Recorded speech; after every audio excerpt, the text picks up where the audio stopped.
Eto na mga kabasketball, Kai Sotto at Yuki Kawamura pagsasamahin ng kanilang agent sa isang NBA team at Kentin Melioria Brown binabatikos dahil sa hindi paglalaro sa SEA Games at sa PBA.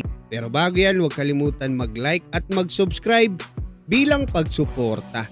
Sa pinakabagong update or article na inilabas ni Dadin Quinito Henson patungkol nga sa bagong player ng ating Gilas Pilipinas na si Kentin Melioria Brown ay kinwestiyon nga nito yung intensyon sa paglalaro ni QMB para sa ating national team dahil kahit daw kasi kasali sa lineup ni Coach Tim Cone sa Gilas Pilipinas 16-man pool para sa FIBA World Cup Asian Qualifiers, etong si QMB ay tumanggi naman itong maglaro sa Gilas Pilipinas para sa SEA Games kung saan hindi rin naman available yung mga players natin mula sa PBA, KBL at Japan B-League dahil hindi ito FIBA sanction games. So hindi sila pinapayagan ng kanilang mga kupunan. Ngayon ayon kay Quinito Henson, ang goal daw ni QMB ay makapaglaro sa Japan B-League kung saan makakakuha siya ng magandang sahod at ang bottom line daw kasi ay kapag nakapaglaro si QMB as a local player sa ating Gilas Pilipinas kahit isang game lang ay pwede na itong maging Asian import sa Japan B-League. Binanggit din ni Quinito Henson na pwede na daw sanang magpa-drop sa PBA etong si QMB nung nakaraan pero hindi ito sumalang sa PBA draft gaya ni Kevin Kiambao at JD Kagulangan. Pero kung kayo tatanungin for the sake of argument na halimbawa let's say ayaw talaga ni QMB sa PBA at mas gusto niya sa Japan B-League kung saan nga makakakuha siya ng malaking sahod, mali ba yun mga kabasketball o masama ba yun? Kaya yung isang nag-comment doon sa tweet ni Quinito Henson dahil binibida ni Quinito Henson na nagpagod daw dyan yung SBP, okay naman sa UAAP, may mga papel na nilakad. Yun nga lang tinanong siya nung isang fan, sabi niya, sino ba nagpa-approve ng pagiging local ni QMB? Sabi kasi hindi na pa-approve nga ng SBP, di ba? Nilakad pa ng mga abogado ni QMB. Sabi yung abogado, ang nagsimula SBP, ang tumapos daw yung abogado ni QMB.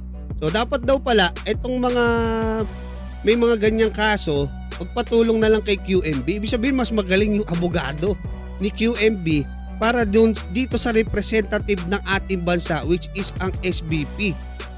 Mas magaling magpa-approve. So yun yung simpleng banat ng isang fan. Bitawan na natin yan. Basta ako, masaya ako nagkaroon tayo ng panibagong big man sa pamamagitan netong si QMB, especially ngayong November, December, di pa makakapaglaro si Kai.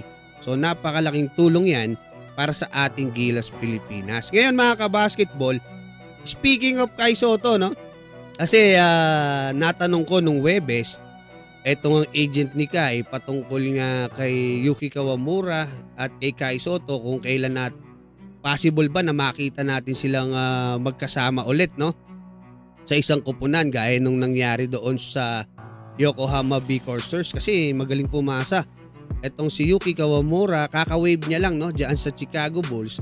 Ang sagot niya sa akin, oo simple lang, yes, ganyan kasi sumagot siya, maiksi lang mag-reply nangihingi ako ng update. Ganyan din yung sagot niya sa akin nung humingi ako ng update nung way back.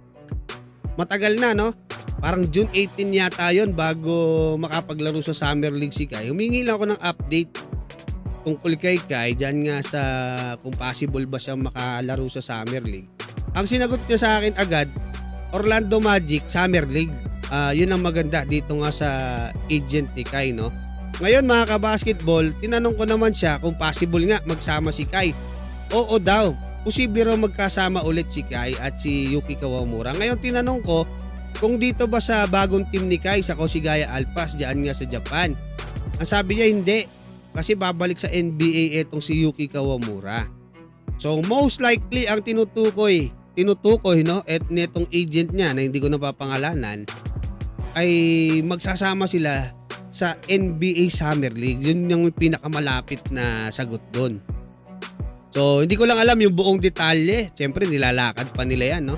Pero ito kasing agent ni Kai, maraming mga malalaking NBA player na hawak at nasa 200 yata, more or less, yung kanilang mga NBA players dyan sa agency nila. At hopefully, no, kayang-kaya naman ipasok si Kai dyan at si Yuki Kawamura sa isang NBA team para sa Summer League. Pero it's up to Kai Sotto at Yuki Kawamura para magpakita ng magandang performance para ma-impress nila yung mga NBA teams at bigyan sila ng kontrata dyan sa Summer League or sa pamamagitan ng paglalaro dyan sa NBA preseason. So kaya mga kabasketball, anong masasabi nyo? Hanggang dyan lang muna. Maraming salamat at God bless sa inyong lahat.